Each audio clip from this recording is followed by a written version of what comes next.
When I was younger, let me see, I moved from one school to another.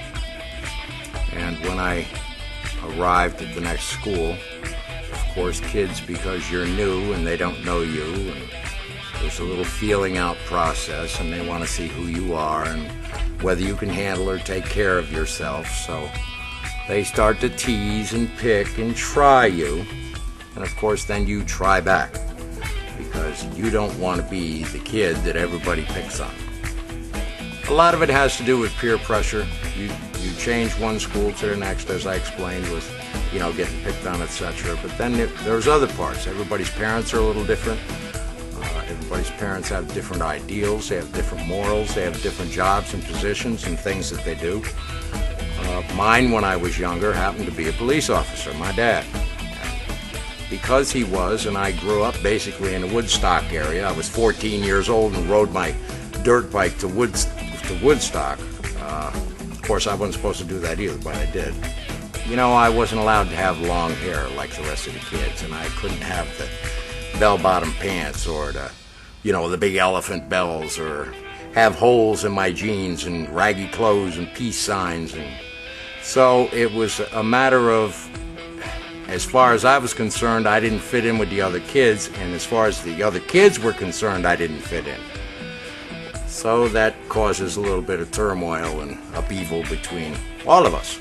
One situation leads to the next. One guy getting beat up leads to the next.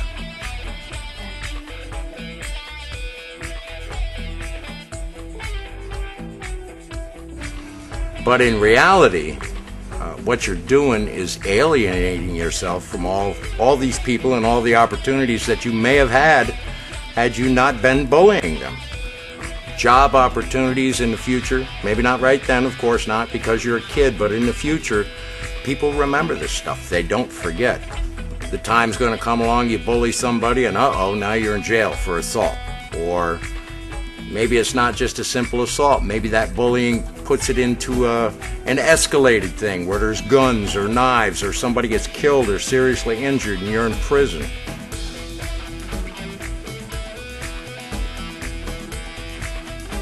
Another little chink from your heart leaves. A little less of the feelings that you used to have are there.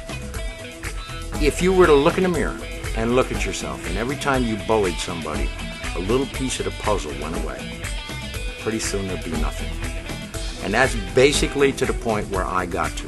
There was nothing left. All it was a blank mirror. There was no picture anymore. Now that you've learned how to be assertive, not passive or aggressive, in standing up for your rights, and you've learned to calm down by changing your thinking and using self-control, you will need these skills to deal with responding to teasing. Kindness, empathy, and listening to everyone, and getting involved in many activities to build friends is the very best shield of protection against bullying. Bullies don't like to pick on people who are kind and have lots of friends. Bullies come in all sizes and strengths. Some are angry, loud, and mean. Some are hard to detect. They are sneaky and controlling. They try to take over your life. You may even think they are a friend or a boyfriend, but they will try to tell you what to do, who to be friends with, even what to think. The test? If you feel worse about yourself after being with them, they are an emotional bully. A good portion of bullying can be dealt with quickly and successfully early on. Never get angry or show that you are upset at the teasing or insults, because it will just happen more. It's not easy to do, but if you change your thinking from "this is not fair" to "I can handle this," you can calm down enough to respond to the teasing in a way that will stop it.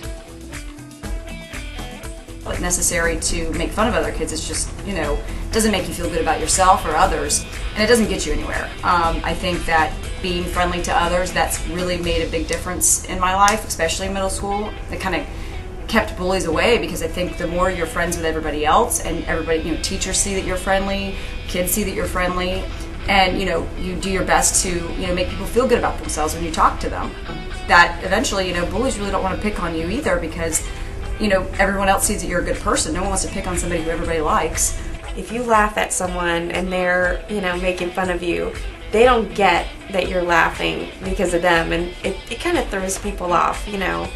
In high school, I was not a mean girl. I was a nice girl, and I tried to be nice to most people.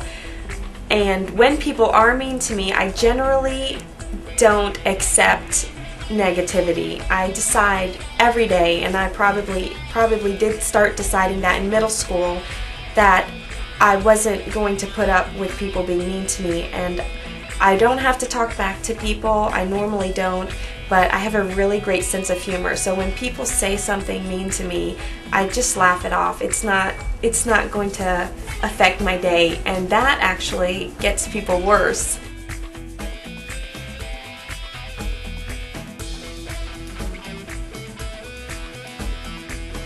When I was released from prison, and as I said, to get through prison, you still have to have the bully mentality. Nothing had really still much changed. I was still pretty much a bully. I got out of prison, jumped right back into drug addiction to try to hide my guilt and cover the pain. And I started a job for a man here in Tampa who truly got involved in my life, who truly cared for a change, but not out of fear or because he had to, because it was a desire that he saw something in me that other people didn't see. He saw what was underneath the outside skin, the facade that I had carried around for about 35 years of my life. But when he found me and saw what was underneath and started to uncover all the garbage, and I asked for help, I got it.